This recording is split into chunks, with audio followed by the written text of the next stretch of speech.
sekti katas pundi paman Prabu mangke ketaman dawa boten sandep paduka kapentos-pentos ya ben peduli apa bapak mlicet rak mung peri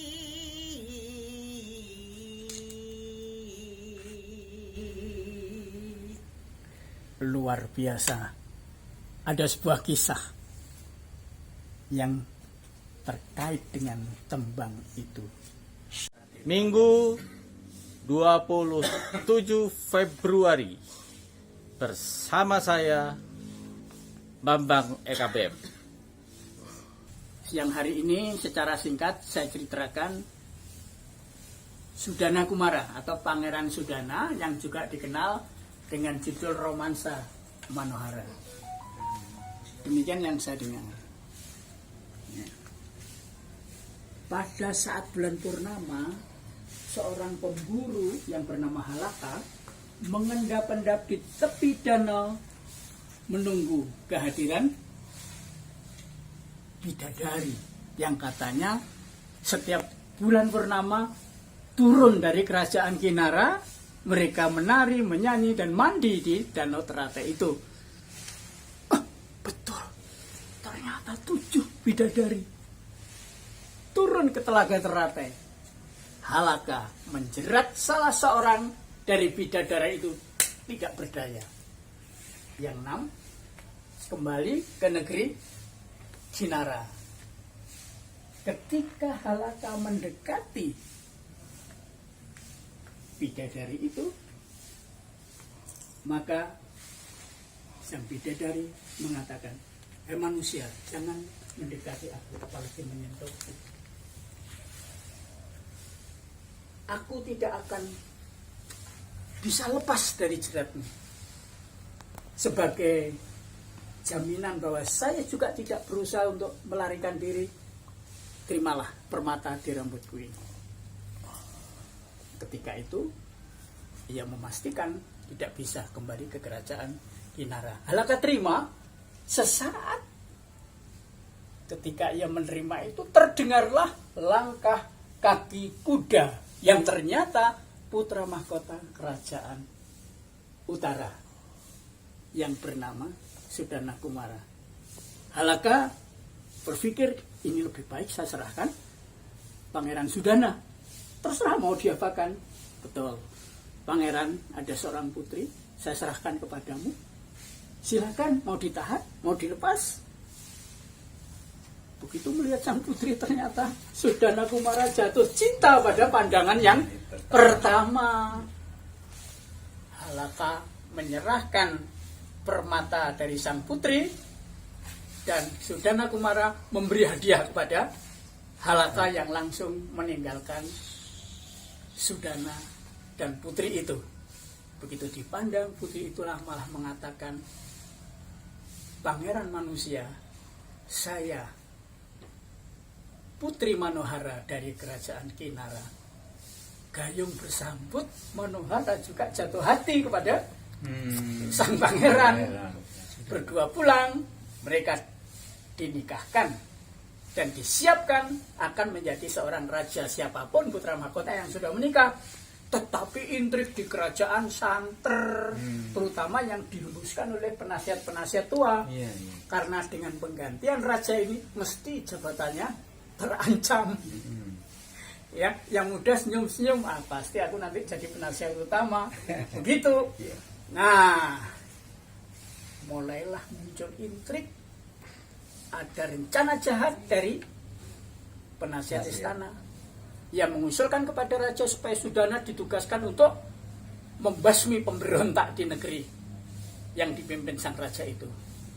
Sudana berangkat, ia titipkan istrinya kepada permaisuri, sekaligus serahkan juga permata rambut Manohara.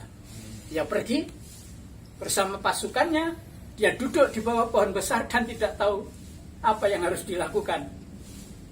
Sampai akhirnya datanglah Raja Yaksa yang bernama Waisrawana, menanya, "Pangeran, ada apa di sini?" "Aku diberi tugas untuk membasmi pemberontak yang aku juga tidak tahu di mana dia dan bagaimana aku harus mengalahkan." "Oh, itu masalah mudah. Serahkan saya, Pangeran." Lalu Raja Waisrawana memanggil Jenderal Pancika, pemimpin Laskar Yaksa. "Selesaikan." Hanya perintahnya itu. Betul, singkat cerita, semua penduduk begitu mendengar raksasa itu berteriak-teriak langsung datang menyerah, bahkan memberikan upeti kepada Sudana Kumara. Sudana Kumara kembali ke istana, melaporkan pada ayahnya, menyerahkan upeti itu, dan dia langsung ke Keputren. Betapa hancur hatinya, ternyata Manohara tidak lagi ada di Keputren. Kembali ke asalnya. Iya, kembali. Ibunya mengatakan, "Sudana, istrimu akan dikorbankan oleh kerajaan, akan dipersembahkan sebagai korban bakaran. Maka aku meminta ia pergi meninggalkan istana, kembali ke kerajaan Kinara." Langsung galau. Lebih galau. Hati ya. Nah, ya tidak kembali ke kerajaan, langsung menuju ke danau di mana dulu dia pertama ketemu.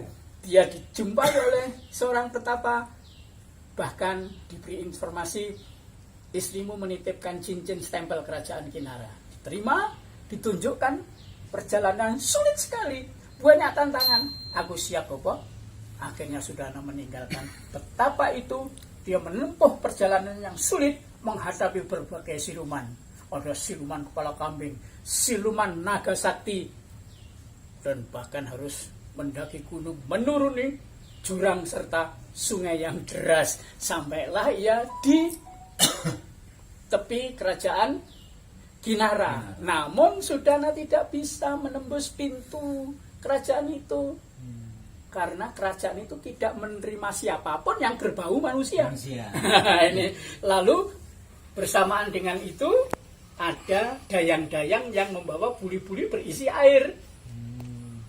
Ditanya oleh Sudana untuk apa? Ternyata untuk mandi Putri Manohara sehari mandi 3 kali supaya lekas bau manusia itu hilang. Ya, dimasukkanlah cincin ke salah satu buli-buli.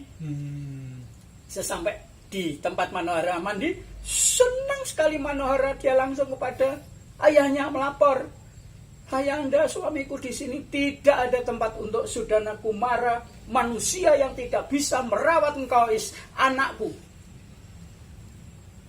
Akhirnya dirayu juga terus, luluhlah hati sang Raja Druma, penguasa kerajaan Kinara.